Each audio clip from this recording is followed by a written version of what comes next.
After the 2016 election, I began to study propaganda in my free time. I spent years researching historical and modern examples, diving deeper and deeper until I began to study neuroscience to try to understand how the brain processes propaganda. It ultimately led me to the question that would change my entire life.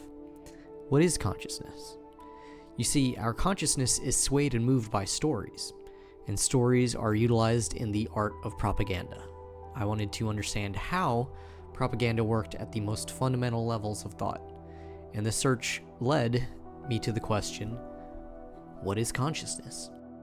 In the search, I came across the works of Sir Roger Penrose, a world-renowned Nobel Prize-winning theoretical physicist, and Dr. Stuart Hameroff, a published anesthesiologist. They discovered that anesthesia doesn't actually affect or alter our neural receptors. Instead, it acts at a much lower level, deep within the structure of our cells. They found that there are quantum vibrations within our cells that resonate when we are conscious. So consciousness arises out of the quantum vibrations within our cells, not from chemical reactions within our brain. They state that according to their orchestrated objective reduction theory, also known as the ORC-OR theory on consciousness, the ORC-OR proposal suggests conscious experience is intrinsically connected to the fine scale structure of space-time geometry, and that consciousness could be deeply related to the operation of the laws of the universe. Or to put it more plainly, consciousness is a fundamental aspect of the universe. Now, what does that statement even mean? Well, first, we must realize that since our consciousness arises out of quantum vibrations in our cells, our consciousness itself is quantum, and it shares all the mysterious and paradoxical effects that have been observed in quantum theory. For example, one quantum effect is known as non-locality, or spooky action at a distance. Non-locality is the ability to affect some other object miles or even light years away without physically interacting with it. And this interaction occurs instantaneously, faster than the speed of light. This means that quantum consciousness, your consciousness, can inherently act non-locally. In other words, there's a scientific basis for phenomena like remote viewing, telekinesis, astral travel, even mind reading, because our consciousness is quantum and can interact with other quantum consciousnesses without physically being present. Another cool phenomenon within quantum physics is what's known as the quantum eraser. To make a long and complex physics story short, scientists were able to alter the past results of an experiment using light after part of the experiment had already ended. Once again, since consciousness arises out of quantum effects within our cells, this provides a scientific explanation for the Mandela effect. We remember things differently than they physically exist because our quantum consciousness is able to make changes to the past. I'd also like to go back and examine once more that phrase, consciousness is a fundamental aspect of the universe. If we examine it more closely, we will also realize that it implies that consciousness exists not only all over the universe, but that it exists beyond physical form, beyond our bodies. This provides a scientific basis for spiritual and psychical phenomena that have been written about by different cultures for thousands of years. For example, past lives and reincarnation, which has been researched extensively by the University of Virginia's Department of Perceptual Studies. In fact, reincarnation was originally included in early Christian texts, but those stories were removed over the centuries from official Christian publications. Things like ghosts, spirits, demons, angels, the spirit of the earth, Gaia, and more are simply non-physical forms of consciousness. And aliens are simply consciousnesses that were formed on different worlds in different parts of the universe.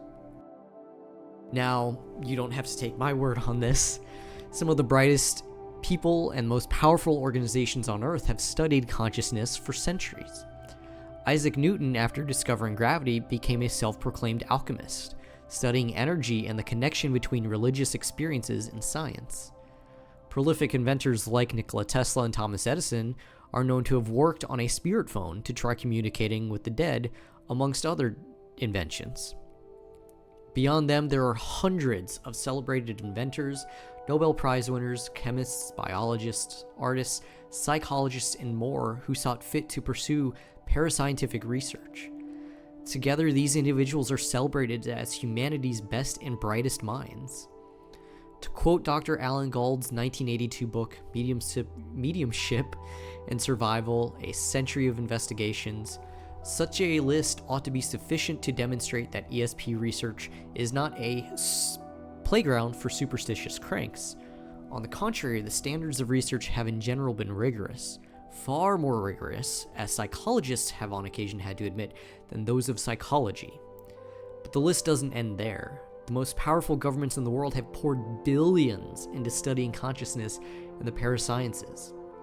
Who's familiar with the movie Indiana Jones and the Raiders of the Lost Ark? That movie was based on real events that took place during Nazi Germany.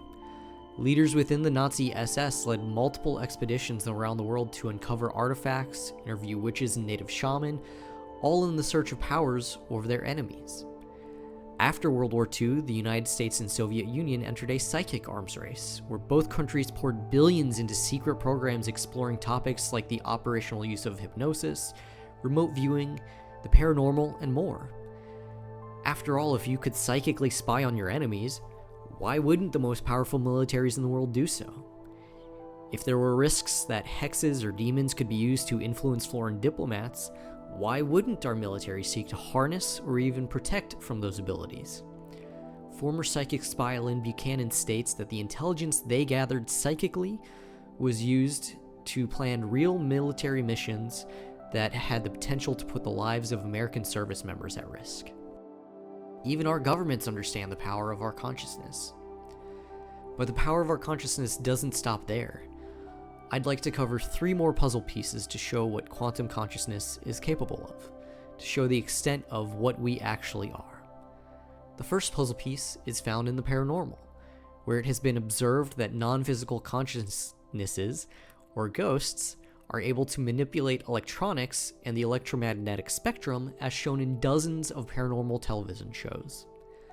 The second puzzle piece is Princeton University's Engineering Anomalies Research Lab, or the PAIR Lab for short. The PAIR Lab ran thousands of tests where individuals were shown to be capable of manipulating radioactive isotopes used in random number generators by a statistically significant amount.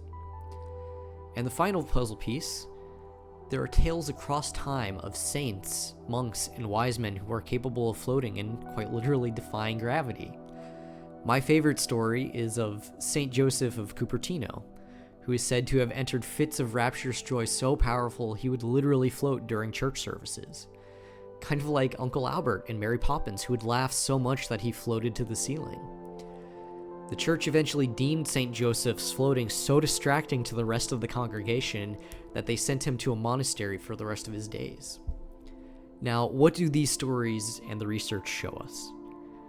It shows that quantum consciousness is capable of manipulating and controlling the 4 fundamental forces of nature: electromagnetism, the strong and weak nuclear forces, and gravity. So I return to my original question. What is consciousness? Well, consciousness is quantum. It can act beyond our physical bodies, across space and time, and it can control and manipulate the very forces of nature. Science has looked for years for a unifying theory of everything. Quantum consciousness, our consciousness, is it. It is the most powerful force in existence. It is everything, and it is everywhere because it is fundamental to the entirety of the universe. We exist in a universe teeming with consciousness within everything. Within our computers, the trees, the earth, the building around us. Everything is consciousness. We've simply forgotten how to tune into not only our own consciousness, but the consciousness of the universe around us. Without realizing it, this simple question has opened my eyes up to the universe, a universe that is inherently connected to me at the most fundamental level because we are all a part of this shared universal quantum consciousness. I now approach life from the perspective of trying to see how consciousness in all its forms takes shape. I'll leave you with a final quote from my favorite movie, Cloud Atlas. Our lives are not our own. From womb to tomb, we are bound to others, past and present, and by each crime and every kindness, we birth our future. I believe that death is only a door. As one closes, another opens. Every engineering or physics student can recite from heart the fundamental law that energy can neither be created nor destroyed. It simply changes form. I know that whenever I lay down to rest, as I close the door on this life with a gentle smile, my energy, my quantum consciousness, which cannot be destroyed, will open the next door.